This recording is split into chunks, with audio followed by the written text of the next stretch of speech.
বন্ধুদের সমস্যা আছে, ওনার ছেলে 19 বছর ওনার পাশে বসেই আমাদের অনুষ্ঠান দেখছেন, তো জামাতে সালাত আদায়ের গুরুত্ব সম্পর্কে যদি দু একটি কথা বলতেন।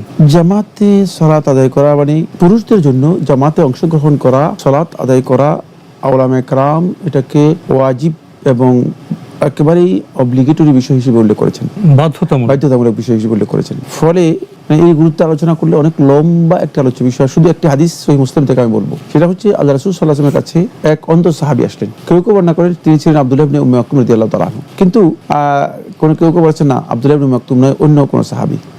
তিনি আসার পর বললেন, ইয়া রাসূলুল্লাহ, আমার কাবুরা সিন্নি, বয়স অনেক বেড়ে গেছে এবং হাড্ডি নরম হয়ে গিয়েছে।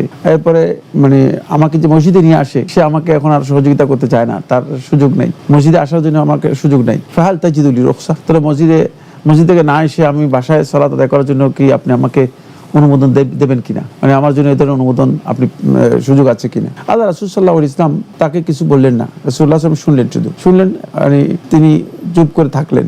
তিনি চলে যাচ্ছিলেন, যেহেতু রাসূলুল্লাহ সাল্লাল্লাহু আলাইহি ওয়াসাল্লাম কিছু বলেন নাই, তাহলে যেহেতু রাসূল সাল্লাল্লাহু আলাইহি ওয়াসাল্লাম তো বলতে হলে অবশ্যই হয়তো রাসূল সাল্লাল্লাহু আলাইহি ওয়াসাল্লামের কাছে ওহী আসতে হবে, নিজের পক্ষ থেকে রাসূলুল্লাহ সাল্লাল্লাহু আলাইহি ওয়াসাল্লাম কথা বলতেন না। কিন্তু রাসূলুল্লাহ সাল্লাল্লাহু আলাইহি ওয়াসাল্লাম দেখলেন যে এটা বলাটা কঠিন, যদি বলে যে তোমাকে সুযোগ দিব না তাহলেও কঠিন, যদি বলে যে সুযোগ দিব তাও কঠিন। পরে রাসূলুল্লাহ সাল্লাল্লাহু আলাইহি ওয়াসাল্লাম কিছু বললেন না, তিনি চলে যাচ্ছিলেন। ফালাম্মা আদবার, যখন চলে যাচ্ছিলেন, ক্বালা, একে ডাকো, হাল তাসমাউন নিদা, তুমি কি আযান শুনো, আওয়াজ শুনো, আযানের আওয়াজ শুনো? ক্বালা নাম ইয়া রাসূলুল্লাহ, হ্যাঁ আল্লাহ রাসূল সাল্লাল্লাহু আলাইহি ওয়াসাল্লাম, আমি তো আযানের আওয়াজ শুনি। ক্বালা ইযান লা আজিদু লাকা রুখসা, তোমার জন্য অনুমোদন দেওয়ার কোনো সুযোগ আমি পেলাম না। অর্থাৎ আল্লাহ রাসূল সাল্লাল্লাহু আলাইহি ওয়াসাল্লামকে ওহীর মাধ্যমে জানানো হয়েছে, এই জামাতে অংশগ্রহণ না করলে, যদি অন্ধ ব্যক্তির ব্যাপারে কোনো সুযোগ না থাকে, তাহলে একটা যুবক ছেলে 19 বছর বয়স, তার জন্য জামাতে অংশগ্রহণ না করার বিষয়টি এটি মূলত মুনাফিকি। কারণ খুব ভালো করে খেয়াল করেন, জামাতে গিয়ে মসজিদে সালাত আদায় করা ওজর যদি কারো না থাকে, তাহলে এটা হচ্ছে ঈমান।